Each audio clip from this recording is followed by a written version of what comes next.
Et qu'est-ce que vous en pensez de ce joli panneau? Mais c'est un très beau panneau, ça, et c'est tout à fait écologique, hein. Un nouvel espace d'exposition et un observatoire de la faune au pied de la butte du Bézin. Sauf que les crapauds calamites, il n'y en a plus. La marmotte, elle est partie. Bon, moi je pense que le dictée grillard s'en va aussi. Alors, je sais pas du tout ce qu'on va pouvoir observer. Qu'est-ce que tu en penses? Ben, c'est un peu dommage de voir autant d'engins de chantier pour faire juste une promenade pour se promener à pied, hein, parce qu'il n'y aurait pas besoin de prendre aussi large pour ça. Oui, mais on se demande pourquoi il y a des opposants, franchement, c'est idyllique. Pourquoi on s'est battu depuis des années? On n'aurait pas dû, parce que finalement c'est joli cette promenade à pied. Après, il faut juste qu'elle reste à pied. Ça, c'est pas gagné. Ben non.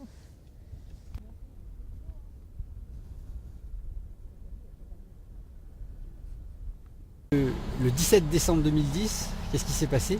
Et ben ma maman a reçu un courrier du Grand Lyon dans lequel on lui exprimait qu'on allait lui prendre son terrain, que c'était comme ça et qu'on pouvait rien faire.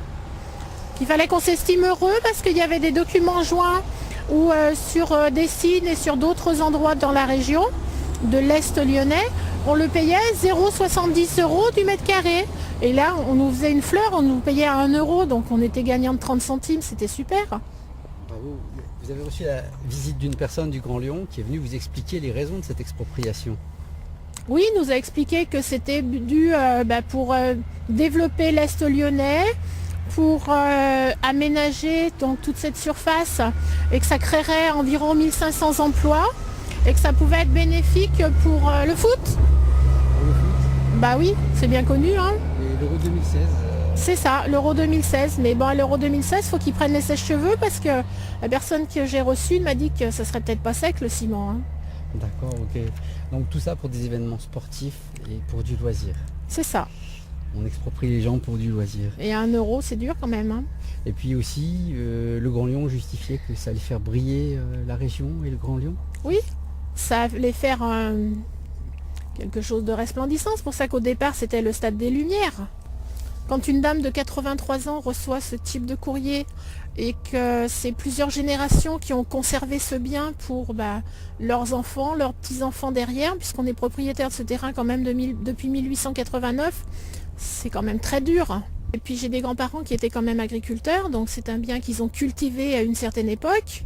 Puis bon, après, les gens font d'autres métiers et c'est d'autres cultivateurs qui prennent le relais, mais c'est toujours des cultivateurs de la région, de la commune, donc quelque part c'est toujours la même personne qui fait quelque chose pour cette commune. Puisque la personne qui l'occupait jusqu'à présent, c'est un maraîcher de Chassieux. Très bien. Lui-même obligé d'arrêter.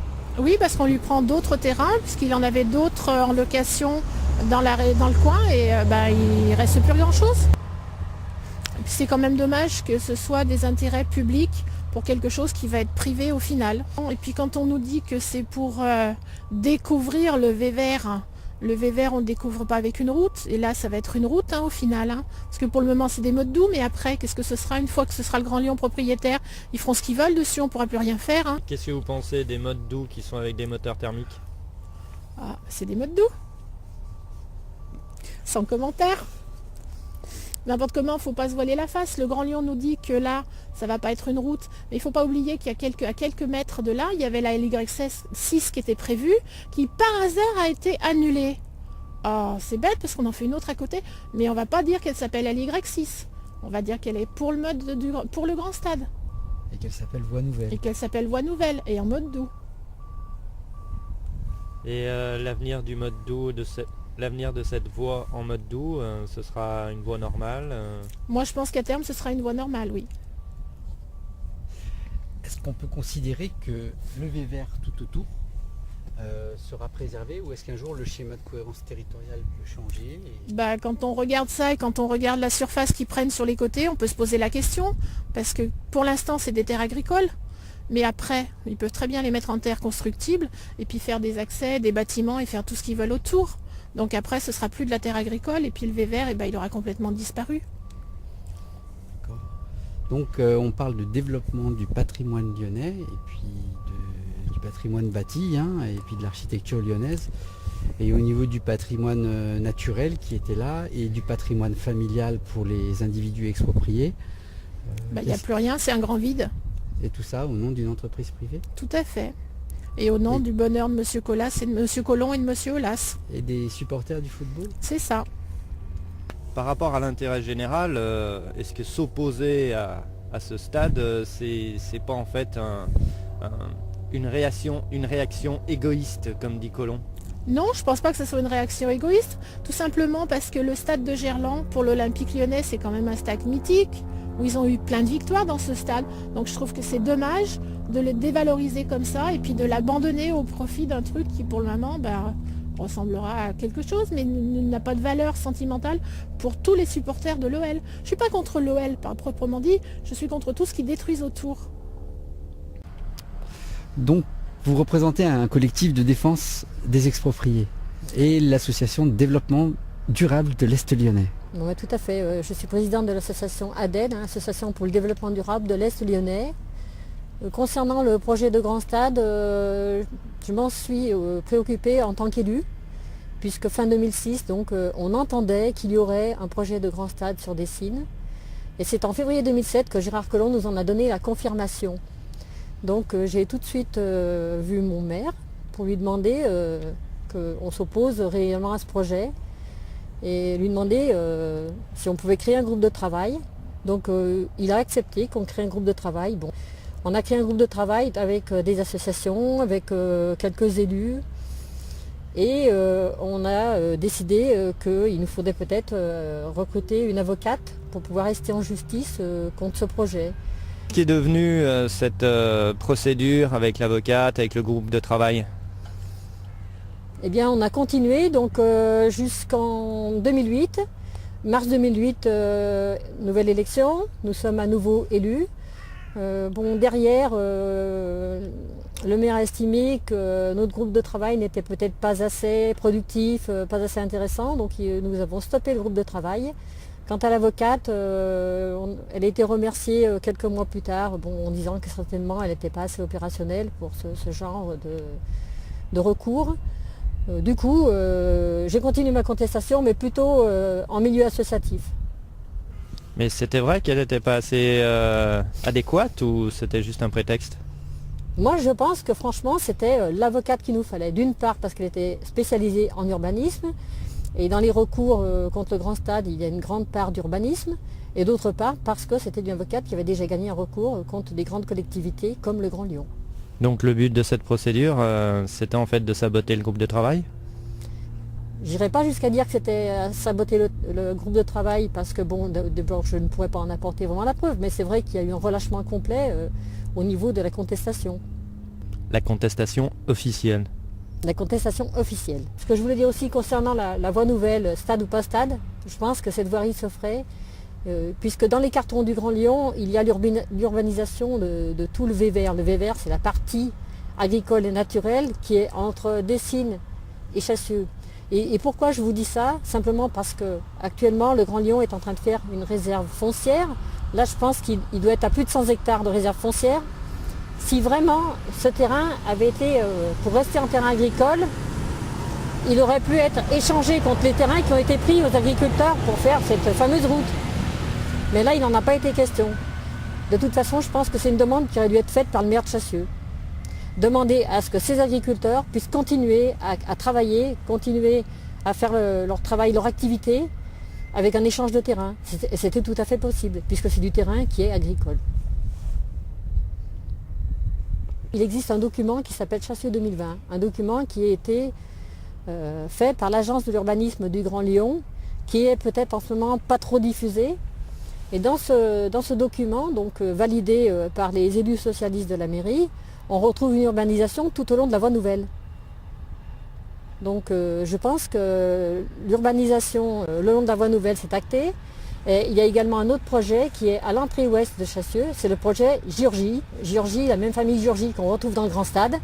Et ce projet-là donc, avait été soumis, le permis de construire avait été soumis à la mairie de Chassieux, qui a demandé l'avis à 3 collectivités, donc le Grand Lyon, l'aéroport de Bron, le Conseil général.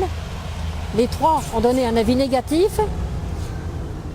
Et c'est un projet très sensible, puisqu'il avait déjà présenté un projet de construction en 2003. Et à ce moment-là, il y avait 1300 signataires de la commune de Chassieux qui avaient refusé l'urbanisation de ce point qui se trouve face au golfe. Et le permis a été validé de façon tacite parce que le maire de Chassieux a laissé passer le délai de réponse. Et moi, ça me paraît impensable de laisser passer un délai de réponse sur un projet aussi important et aussi tactique pour la commune. Puisque l'endroit où se trouve le projet, c'est une coupure verte entre Chassieux et Bron. Et si l'urbanisation commence ici, Chassieux va être forcément rattaché à Bron. Et si l'urbanisation commence sur le vert, Chassieux va être rattaché à Dessines. Donc nous n'aurons plus aucun espace vert entre les communes de Chassieux et de Dessines.